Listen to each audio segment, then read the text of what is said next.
hadapkan wajahmu kepada Allah. Wajjahtu wajhiya, aku hadapkan wajahku. Ini anak-anak yang baru belajar bahasa Arab memplesetkan doa iftitah. Wajjahtu wajhiya, ku hadapkan wajahku ke wajah dia. Hiya di situ dianggapnya hiya perempuan.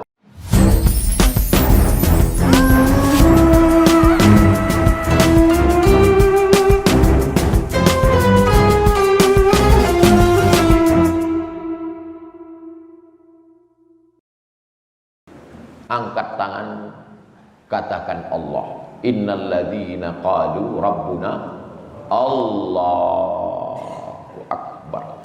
Besar ujian hidup ini. Allah Maha besar. Allahu akbar kabira.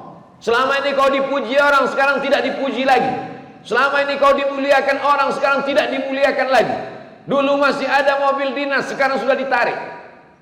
Dulu masih ada supir, sekarang nyetir sendiri. Dulu kemana-mana disambut dengan baleho, umbul-umbul, gambar besar, tola'al badru alaina. Sekarang tidak diperdulikan orang. Kembalikan kepada Allah. Walhamdulillahi katsir. Pujian ini bukan punya aku. Allahu akbar kabira, walhamdulillahi katsira. Selama ini engkau dipuji orang, sekarang engkau dihinakan orang. Haters, buzzer, dan saudara-saudaranya. Maka sesungguhnya yang suci dan terpuji hanya Allah. Wa subhanallahi bukratan wa asila. Hadapkan wajahmu kepada Allah. Wajjahtu wajhiya, aku hadapkan wajahku.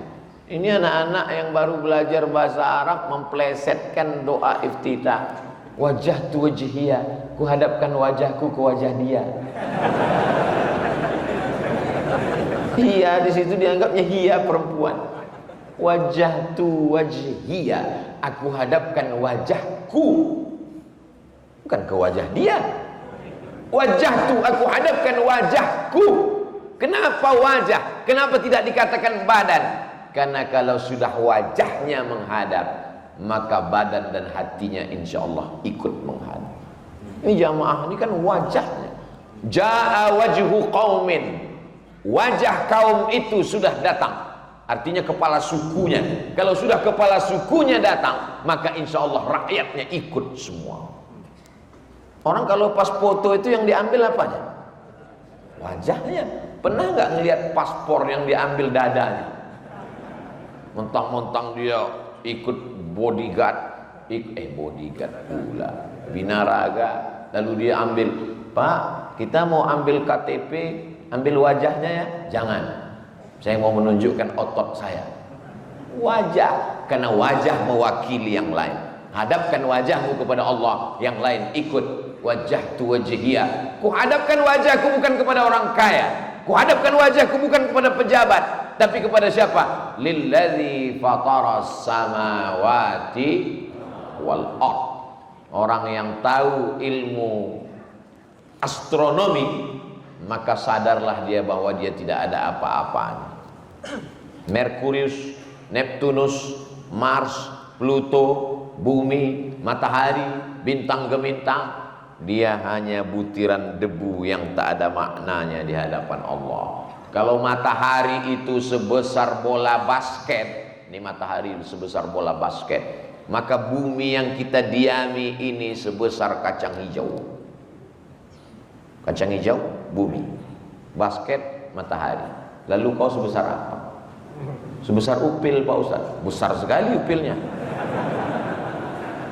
Tidak ada apa-apanya. Apa yang kau sombongkan? Maka apa yang kau alami itu kecil di hadapan Allah.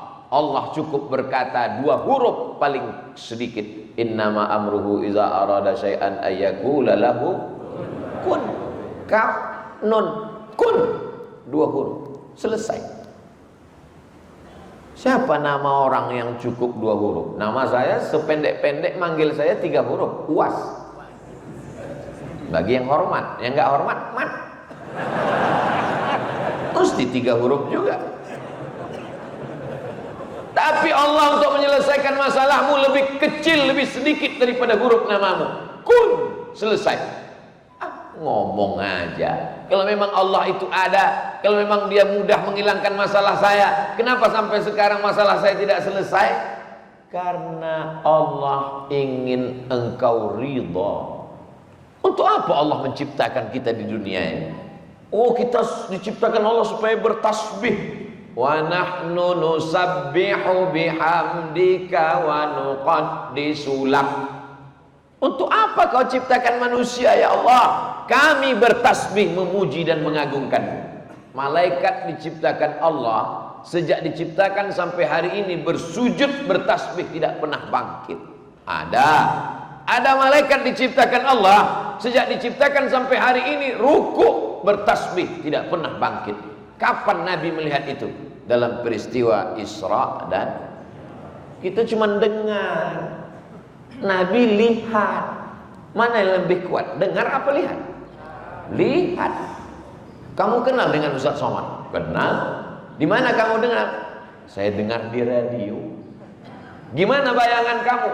Dari suaranya kelihatannya orangnya besar. Kenal dengan Ustaz Somad? Kenal. Sudah pernah lihat? Pernah. Apa bedanya dengan suara dan di TV? Kelihatannya lebih muda. Itu fakta, bukan fiktif. Ternyata melihat lebih meyakinkan daripada mendengar. Apa beda kita dengan Nabi Muhammad SAW? Kita cuma dengar.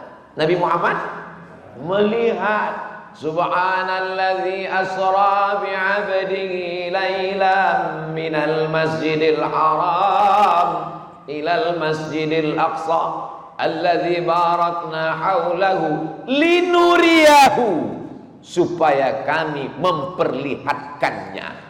Sekarang ada orang yang nantang, kalau Nabi Muhammad bisa melihatnya, kenapa saya tidak bisa melihatnya? Karena kalau kau melihatnya, kau langsung mati, guys.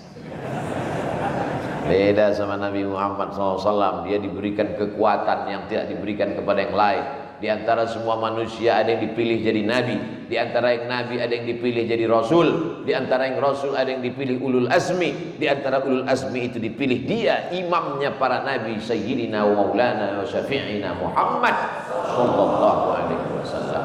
Nabi Musa mau melihat buktinya di atas bukit Tursina. Tunjukkan kepadaku ya Allah, mana kekuasaanmu? Kata Allah, lihat bukit Tursina. Falamma tajalla rabbuhu lil jabali ja'alahu dakka. Begitu Allah menunjukkan kuasanya ke atas bukit Tursina, pingsan Nabi Musa. Padahal Nabi Musa kekuatannya 30 laki-laki yang gagah perkasa. Ketika Nabi Musa terusir dari istana Fir'aun, dia keluar, dia lihat ada orang ngantri panjang, ada sumur. Ternyata sumur itu tertimpa batu besar tertutup, sehingga orang ngantri 30 orang Bani Israel yang kuat-kuat mendorong batu itu, tak ada yang bisa.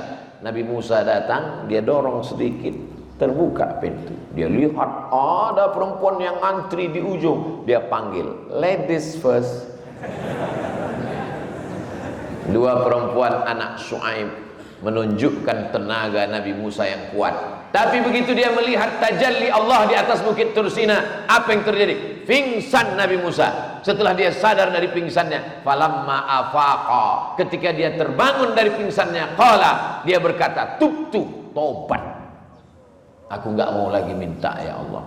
Ini letoy, lemah, lesu, lunglai, mana Allah?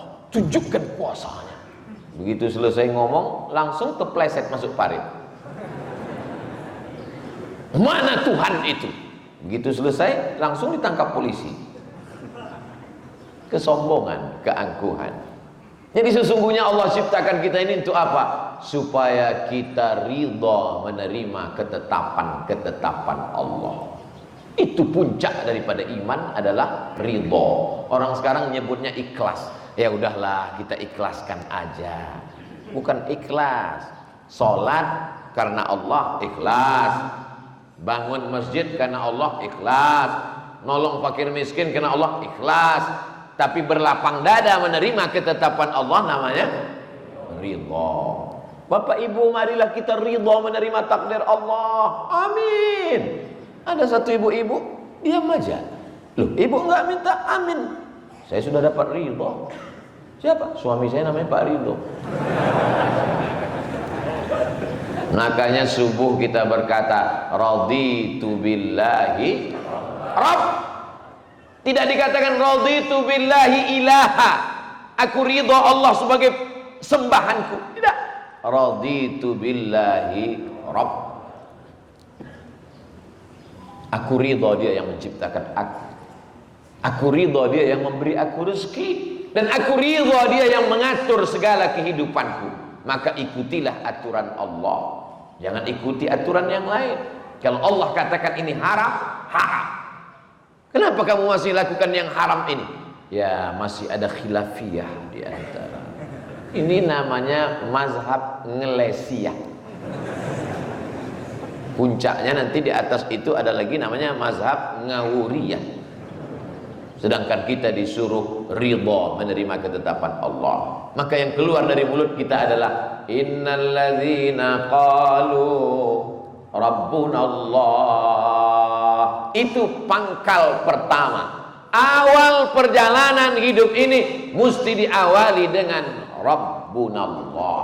Makanya anak yang baru lahir dibisikkan ke telinganya Allah. Asyhadu an la ilaha illallah.